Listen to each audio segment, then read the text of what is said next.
There's no question that we live in a world that is in constant turmoil. A day doesn't pass when we're not bombarded by problems, random violence, terror attacks, political upheaval, economic crisis and uncertainty, natural disasters, man-made disasters, and the list goes on and on. It's all certainly enough to drive someone who doesn't know the Lord. It's enough to drive them crazy. The thing is, believers who should know better are wrapped up in all the drama as well, focusing on the frustration and the anxiety and the angst instead of fixing their attention on the promises and the provisions of God. I'm Xavier, and today on the Ekklesian, I'm going to show you why.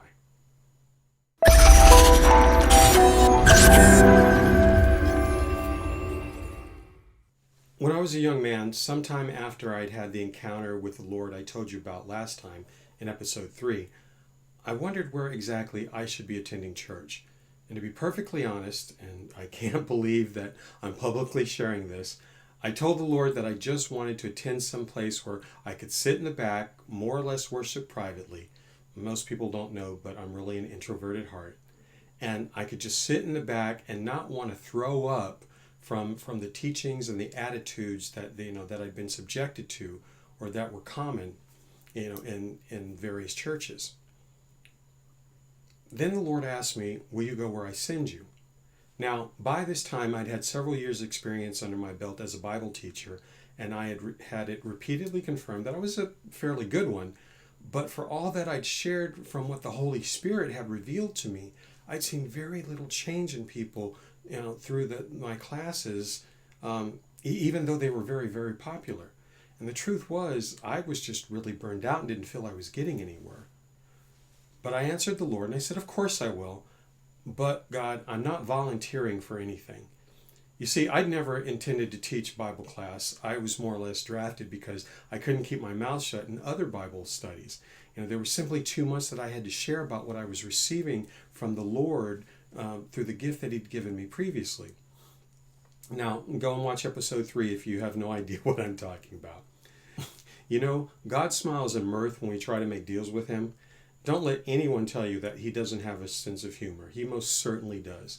And what followed was a very long season in my life where I ended up serving in various capacities at different churches of different denominations, usually at 2, but occasionally at 3 churches all at the same time, each one being where the Lord directed me. And while I had a love for the people that I was attending and serving with, my observation of the infrastructure and the constraints of organized religion were only reconfirmed in each and every church. And, they weren't really good. But the Lord was educating me. The problems, manifested themselves slightly differently in each of these churches, but the roots were all the same. And what I largely found in churches was just like what I found in the world.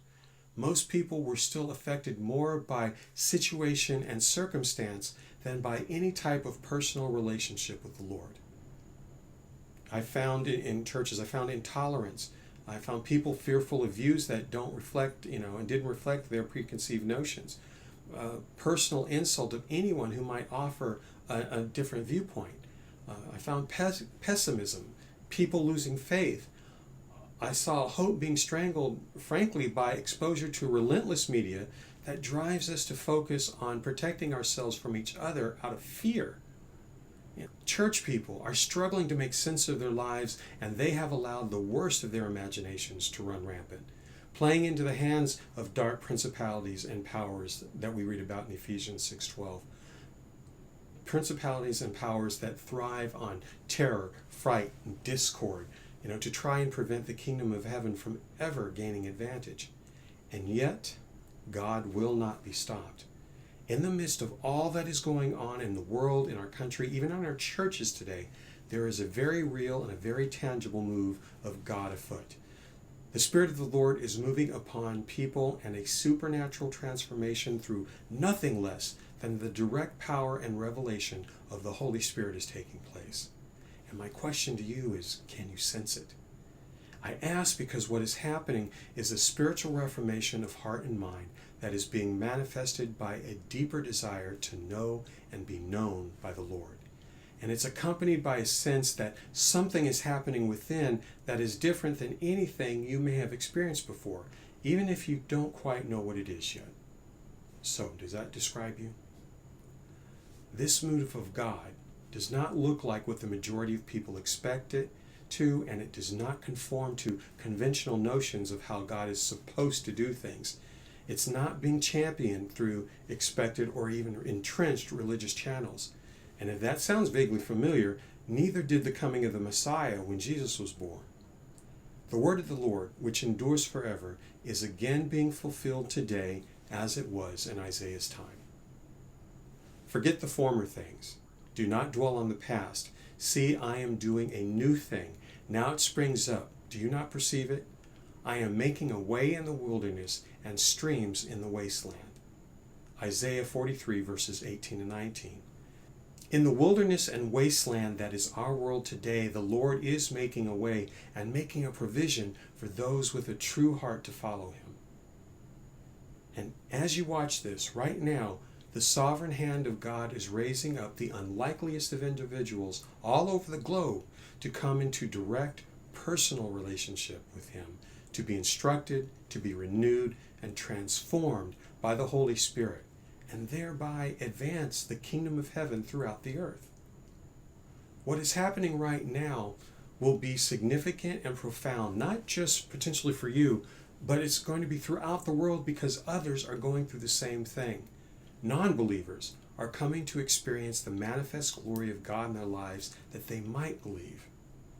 Believers are having to lay aside preconceived notions about God's nature. People who say that they follow Christ, they're going to have to make a conscious choice as to the level of faith that they're going to walk in. And they're going to have to decide how far their trust of the Holy Spirit, of Jesus, and of the Father, how far that trust really, really extends. And this is a reformation as most men have not known since Jesus and the early Ecclesia. And it's a movement that is challenging what many church leaders and biblical scholars think about what God is doing. But it is something that is entirely consistent with the Lord's character and with his word. Let me tell you something. The Lord of hosts is a God of contrast. He never contradicts himself, but he loves a good dichotomy. And he is always doing something new. And this trips up a lot of people's mental perception of him and what they think he ought to be doing. But revelation is coming directly from the Holy Spirit to the hearts and minds of individuals without regard to existing denominational systems or church doctrine. God is giving his people messages that are upsetting the apple cart of religious practice as usual. And many of the ones he is calling out to are people that most would not consider to be agents of God. They're coming from all walks of life, not just what we've come to think of as the clergy. They include artists, painters, musicians, dancers, creatives expressing the divinity of God through writings and through art, entrepreneurs, business people, day laborers, professionals who are bringing change to their industries, leaders involved in rewriting the rules of organizations and of institutions that have previously been known for being resistant to change. And already, some are beginning to affect change in sectors that many Christians would consider beyond redemption, like corporate business, entertainment, sports, the public education system, even the political arena. We have to be careful, and we cannot let the packaging fool you. I'll say it again. Don't let the packaging fool you. Remember, Jesus surrounded himself with the unlikeliest of characters of his day, including, but not limited to, foul-mouthed fishermen, tax collectors, zealots, prostitutes, people considered to be of questionable moral character, because God knows that he can transform anyone, and God's criteria is different than what most of us believe. He is calling out and seeking people with a desire and a commitment to come into true relationship with him and be transformed. And these individuals, they're receiving revelations that are radically shifting how they think, how they live, and what it means to them to be a follower of Christ. The status quo is being changed by those with a heart to follow the direction of the Holy Spirit. Renewal is being birthed directly in believers who are seeking after only what God can impart. God is raising up his Ecclesia, and an unimaginable, inescapable, divine change is coming to the world. Have you sensed something different, something new within yourself? And maybe it's something that you haven't quite been able to put your finger on.